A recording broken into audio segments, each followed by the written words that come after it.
Hello everyone, welcome to my channel education with Sapna. इस video में आज हम देखेंगे हिंदी क्लास 8 का चैप्टर नंबर फर्स्ट है। ये पाठ 1 जिसका नाम है ध्वनि। ये एक कविता है जिसके लेखक है सूर्यकांत त्रिपाठी निराला। आज हम इस पाठ के प्रश्नोत्तर देखेंगे। तो चलिए शुरू करते हैं वीडियो को लाइक ज़रूर करें, शेयर करें, चैनल पे नए हैं तो सब्सक्राइब ज़रूर कर लें और बेल आइकन को प्रेस करें जिससे नेक्स्ट वीडियो की नोटिफिकेशन आप तक तुरंत पहुंच जाएगी। बहुत काम का है आपका ये चैनल, आपके लिए बहुत हेल्प करेगा एग्जाम्स में भी। 7 से लेकर 12 तक की वीडियोस आपको चैनल पे देखने को मिल जाएंगी, तो सब्सक्राइब जरूर कर लीजिएगा, ठीक है। पहला प्रश्न है, कवि को ऐसा विश्वास क्यों है कि उसका अंत कभी नहीं होगा, ठीक है। इसका उत्तर हो जाएगा, कवि जीवन के प्रति आस्था और विश्वास से भरा हुआ है, इसलिए वह अपने कर्तव्य निष्ठा तथा सक्रियता से विमुख होकर अपने जीवन का अंत नहीं होने देगा। वह अपने उत्साही कार्यों की आभा को वसंत की तरह सुगंधित रूप में फैलाना चाहता है। ये यहाँ सबर जो है ये गलत टाइप हो गया, इसको आप काट दीजिएगा। सुगंधित रूप में फैलाना चाहता है, बस आपको इतना लिखना है, ठीक है। दूसरा प्रश्न है, फूलों को अनंत तक विकसित करने के लिए कवि कौन कौन से प्रयास करता है। तो इसका उत्तर हो जाएगा, कवि चाहता है कि सारे पुष्प अनंत काल तक अपनी आभा, सुषमा और सुगंध सारे वातावरण में बिखेरते रहें। इसलिए किशोरों रूपी फूलों को अनंत तक विकसित करने के लिए उन पर छाए आलस्य को दूर करके अपने नवजीवन के अमृत से सहर्ष सींचने का प्रयास करता है। अगला प्रश्न है तीसरा, कवि पुष्पों की तंद्रा और आलस्य दूर हटाने के लिए क्या करना चाहता है। तो इसका उत्तर हो जाएगा, कवि किशोरों रूपी पुष्पों की तंद्रा और आलस्य दूर हटाने के लिए अपने स्वप्न भरे कोमल हाथ उन पर फेरना चाहता है और उन्हें एक मनोहर प्रभात का संदेश देना चाहता है। आगे है कविता से आगे में पहला प्रश्न, इसमें वसंत को ऋतुराज क्यों कहा जाता है, आपस में चर्चा कीजिए।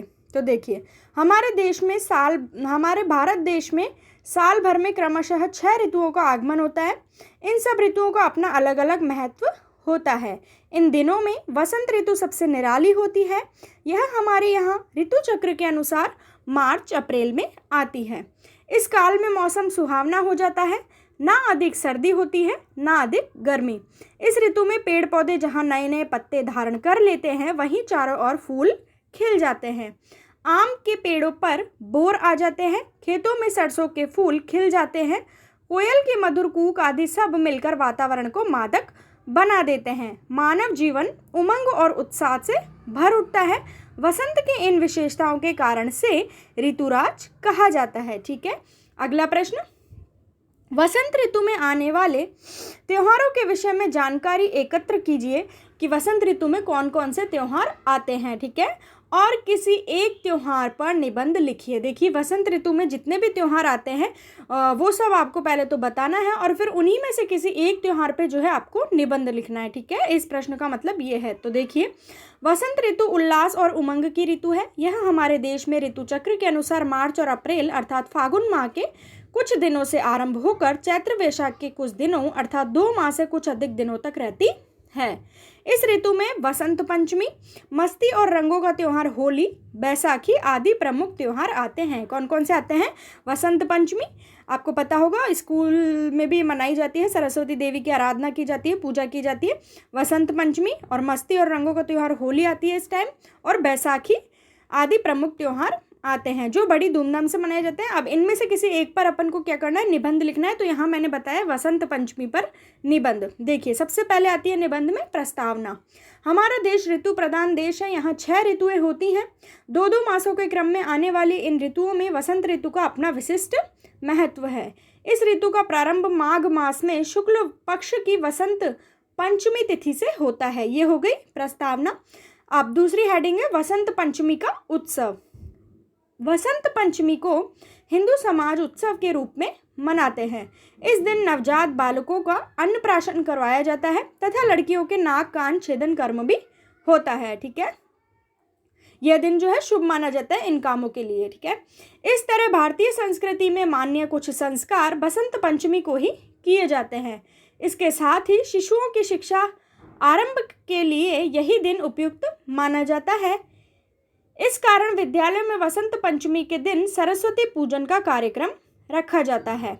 इस दिन सभी शिक्षार्थी नए वस्त्र पहनकर विद्यालय में जाते हैं तथा माँ सरस्वती की वंदना करते हैं। आगे देखिए, किसान इस दिन जौ की हरी बालियां लाकर घर में उसका क्या करते हैं, पूजन भी करते हैं।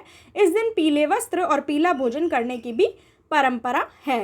अब अगली हेडिंग है निबंध में वसंत पंचमी का महत्व। ठीक है, वसंत पंचमी का ऋतु परिवर्तन के कारण विशेष महत्व है। प्राकृतिक वातावरण में भी इस दिन से मधुरता आ जाती है, इसलिए यह दिन आनंद और उल्लास को व्यक्त करने वाला दिन है।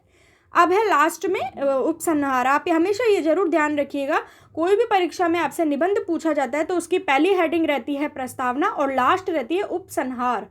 इन हेडिंग्स में आप कभी भी गड़बड़ मत करना, वरना आपका जो पूरा ही निबंध है वो गलत हो जाएगा। पहली हेडिंग निबंध में हमेशा रहती है प्रस्तावना और लास्ट रहता है उपसंहार। ये दोनों लिखना बहुत ज़रूरी है, तभी जो है आपको अच्छे नंबर मिल पाएंगे। ये मेरी बात आप ज़रूर याद रखना। उपसंहार में देखिए, भारतीय समाज में वसंत ऋतु का आरंभ तथा नवीन संवत्सर का सूचक होने से वसंत पंचमी का दिन बड़ा ही शुभ और कल्याणकारी माना जाता है। अगला प्रश्न, ऋतु परिवर्तन का जीवन पर गहरा प्रभाव पड़ता है। इस कथन की पुष्टि आप किन किन बातों से कर सकते हैं? लिखिए कि जब ऋतु परिवर्तन होता है तो उसका हमारे जीवन पर क्या प्रभाव पड़ता है। इसके लिए हमें कुछ बातें जो है लिखनी है। तो देखिए, ऋतु परिवर्तन का हमारे जीवन पर गहरा प्रभाव पड़ता है, इसकी पुष्टि हम निम्नलिखित बातों के आधार पर कर सकते हैं, जिसमें पहला है पहनावा, जो हम कपड़े पहनते हैं। ऋतु परिवर्तन का प्रभाव हमारे पहनावे पर सबसे अधिक पड़ता है, इसीलिए ऋतु के अनुसार परिधान कहते हैं वस्त्रों को, कपड़ों को, ठीक है, का प्रयोग किया जाता है। उदाहरण के लिए ग्रीष्म ऋतु में हम सफ़ेद और सूती वस्त्रों का अधिक प्रयोग करते हैं। गर्मियों में हम सूती वस्त्र ही पहनते हैं ताकि हल्के रहते हैं, क्योंकि वो, ठीक है। आगे देखिए, जबकि सर्दियों में भारी भरकम रंगीन कपड़ों का अधिक प्रयोग करते हैं। सर्दियों में हम जो है स्वेटर वगैरह भारी कपड़े ही पहनते हैं, तो वही इसमें बताया गया। दूसरा है खान पान, कि ऋतु परिवर्तन का हमारे खान पान पर क्या प्रभाव पड़ता है। देखिए, ऋतु परिवर्तन का प्रभाव हमारे खान पान पर भी सबसे अधिक पड़ता है, अतः ऋतु परिवर्तन के अनुसार ही अपने भोजन में खाद्य वस्तुओं का समायोजन करते हैं। उदाहरण के लिए ग्रीष्म ऋतु में हम शीतलता प्रदान करने वाले खाद्य पदार्थों का अधिक से अधिक सेवन करते हैं। कहने का मतलब ये है, गर्मियों में हम जो है ठंडी चीज़ें खाना ज़्यादा पसंद करते हैं, ठीक है, और शीत ऋतु में गर्मी प्रदान करने वाले खाद्य पदार्थों का अधिक से अधिक सेवन करते हैं। सर्दियों में जो है हम गर्म चीज़ें ज़्यादा खाते हैं, जैसे गुड़ हो गया, ऐसी जो है चीज़ें हम ज़्यादा खाते हैं, ठीक है। तीसरा प्रश्न है तीज त्योहार। विभिन्न ऋतुओं के अनुसार उन दिनों में पड़ने वाले त्योहार भी अलग अलग होते हैं, ठीक है। इन पड़ने वाले 3 त्योहारों को ऋतुओं के आधार पर ही मनाया जाता है, इसलिए ऋतु परिवर्तन का जीवन पर गहरा प्रभाव पड़ता है, ठीक है। लास्ट पॉइंट है स्वास्थ्य अनुकूलता। कुछ ऋतुएं, यहाँ ये ऋतु जो है गलत टाइपिंग हो गया, तो आप ऋतुएं कीजिएगा इसको। कुछ ऋतुएं स्वास्थ्य की दृष्टि से अति उत्तम होती हैं। इनमें एक और जहाँ खाद्य सामग्री की प्रचुरता होती है, वहीं जीवाणुओं को संक्रमण भी कम होता है। उदाहरण के लिए शरद ऋतु और बसंत ऋतु इनके विपरीत, और यहाँ जो है ये भीष्म की जगह आप ग्रीष्म कीजिएगा। ग्रीष्म और वर्षा ऋतु में स्वास्थ्य के लिए कम अनुकूल मानी जाती है। इस प्रकार हम कह सकते हैं कि ऋतु परिवर्तन का लोगों के जीवन पर क्या पड़ता है, गहरा प्रभाव पड़ता है। तो यही थी हमारी आज की वीडियो पसंद आई तो लाइक करें, चैनल को सब्सक्राइब जरूर कर लें। आपको मेरे चैनल पे और भी कोई वीडियो देखनी हो तो मुझे कमेंट करके आप बता सकते हैं, मैं आपकी वीडियो अपलोड करने की पूरी कोशिश करूँगी। तो ठीक है, मिलती हूँ आपसे नई वीडियो में। Thank you.